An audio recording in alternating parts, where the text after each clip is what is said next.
মাত্রা দিচ্ছেন না। এটাই আমার আজকের জীবনের বড় পাওয়া। আজকের আপনাদের বলে যেতে পারি, আমি কিন্তু আপনাদের ভগবান পাইয়ে দিতে পারবো না, তবে একটা কথা বলে দিতে পারি, আপনারা বড় বড় কীর্তনীয় দল আনলেও আপনারা কিন্তু তোমাদের ভগবানও পাইয়ে দিতে পারবে না, আমিও পারবো না। তবে একটা কথা বলতে পারি, ভগবানের কাছে যাওয়ার জন্য কিছু পদ আমি আপনাদের অবলম্বন করবেন, সেই পদগুলো অবলম্বন করলে একটু ভগবানের কাছে পাওয়া যেতে পারে, ভগবানের কাছে একটু সান্নিধ্য লাভের রাস্তাটা একটু কমতে পারে। সেগুলো কি আজকে বলে দিয়ে যাচ্ছে। যেদিন পূর্ণিমা করবেন, যেদিন একাদশী ব্রত করবেন, সেদিন অমাবস্যা বার করবেন। আমি যে আজকের বাসরে শুরু করেছিলাম গীতা দিয়ে, এই গীতা গ্রন্থটার কিছু কথা যদি আপনি বলতে পারেন প্রতিদিন, তবে আপনার কাজ হবেই হবে। আপনার গোবিন্দের কাছে যাওয়ার জন্য একটু পথ কমবেই কমবে। এগুলো জ্বালা যন্ত্রণাগুলো লোকের কাছে বলবেন না, মানুষের কাছে দুঃখের কথাটা বলবেন না, বলতে গেলে ওর কাছে বলবেন, গীতার কাছে বলবেন, বেত্রসূত্রের কাছে বলবেন, ভাগবতের কাছে বলবেন, খুলে সন্ধ্যাবেলা বসে। গীতার শ্লোক কটি? 18টি। গীতার শ্লোক কটি?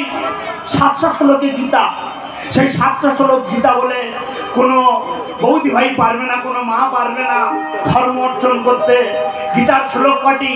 700। সেই 700 শ্লোক বলতে বলতে তার সময় চলে যাবে রন্ধন, স্কুলের ছেলেপুলের ব্যবসা বাণিজ্য, পিতাদের সেবার ব্যবস্থা সে করতে পারবে না, তার সময় ওখানে চলে যাবে।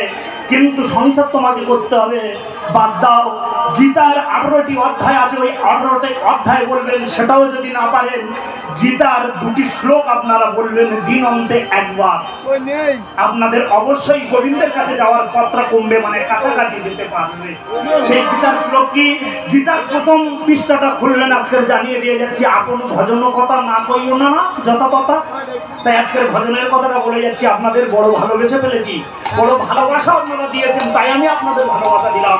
ভালোবাসা না পেলে ভালোবাসা দেওয়া যায় না, তাই আপনারা যে ভালোবাসা দিয়েছেন সেই ভালোবাসাতে আজকের বলে গেলাম। 2টি শ্লোক বলবেন গীতার প্রথম 700 শ্লোকের মধ্যে। প্রথম শ্লোকটি বলবেন, ধর্মক্ষেত্র কুরুক্ষেত্র সমবেতা যদুৎসব মামাকং পাণ্ডবাশ্চৈব কিঙ্কুবর্ত সঞ্জয়।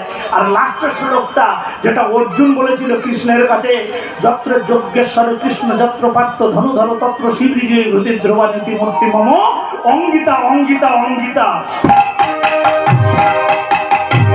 যদি ডাক্তারের কাছে যাও, ডাক্তার যদি বলে ঔষধের পাতায় প্রথম ট্যাবলেটটা আর লাস্টেরটা,